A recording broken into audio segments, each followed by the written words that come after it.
Hello guys, നമ്മുടെ ഡാവിക്കുട്ടിനായിട്ട് വീടിൻ്റെ താഴെ വന്നേക്കാണ് കേട്ടോ. നമ്മുടെ ജോക്കുട്ടൻ ചേട്ടായുടെ വണ്ടി വരും. അപ്പോൾ അതിന് ജോക്കുട്ടൻ ചേട്ടാനെ തിരിച്ച് വീട്ടിലേക്ക് കൊണ്ടുപോകാൻ വേണ്ടിയിട്ട് ഇറങ്ങിയതാണ് കേട്ടോ.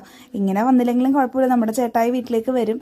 പക്ഷേ നമ്മുടെ ജോക്കുട്ടൻ ചേട്ടായുടെ വാവയുടെ എക്സ്പ്രഷൻ കാണാൻ വേണ്ടിയിട്ടാണ് കേട്ടോ. വാവയ്ക്ക് കുറേ നേരം വീട്ടിൽ ഇരുന്ന് കഴിഞ്ഞപ്പോൾ നടക്കാൻ വേണ്ടിയിട്ട് ഭയങ്കര കരച്ചിലായിരുന്നു. അപ്പോൾ അവനെയും കൊണ്ട് ഞങ്ങളൊന്ന് പുറത്തോട്ട് കുറേ നേരം നിന്ന് കേട്ടോ. അതിനുശേഷമാണ് വണ്ടി വന്നത്. വണ്ടി വന്നപ്പോഴേക്കും അത് കാണിക്കാൻ വിട്ടുപോയി കേട്ടോ. ഡ്രൈവർ അങ്കിളുടെയും ആയതിൻ്റെയായിട്ട് സംസാരമായപ്പോഴേക്കും ചേട്ടായി ഇതേ വന്നെത്തിക്കഴിഞ്ഞു കേട്ടോ.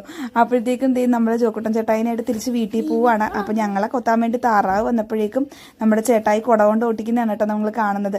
അത് കഴിഞ്ഞപ്പോൾ ഞാൻ ചേട്ടായിക്ക് രാത്രി ആയപ്പോഴേക്കും ഉച്ചയ്ക്ക് ആയപ്പോഴേക്കും ഒരു റൈസൊക്കെ ഉണ്ടാക്കി കൊടുത്തു. വൈകുന്നേരം ആയപ്പോൾ സ്നാക്സ് ഒക്കെ പ്രിപ്പയർ ചെയ്യുന്നതാണ് കേട്ടോ നിങ്ങൾ കാണുന്നത്. നമ്മുടെ കുട്ടന്മാരുടെ ചാനൽ നിങ്ങൾ ആദ്യമായിട്ടാണ് കാണുന്നതെങ്കിൽ ഓടിപ്പോയി സബ്സ്ക്രൈബ് ചെയ്യുക കേട്ടോ. ഇപ്പോൾ ഇതിൻ്റെ റെസിപ്പി ഞാൻ അടുത്ത ഷോർട്സിലിടാം കേട്ടോ. ഇത് നമ്മൾ പാലൊക്കെ ഒഴിച്ച് ചെയ്തതാണ്, അതാണ് ഇത്രയും സോഫ്റ്റ് ആയിട്ട് വന്നേക്കുന്നത്. അപ്പോൾ അത്രയൊക്കെ ഉള്ളൂ, സിമ്പിൾ പരിപാടിയാണ്. അടുത്ത ഷോർട്സിൽ കാണാൻ. Tata, bye bye, thank you. ചായ കുടിക്കട്ടെ കേട്ടോ.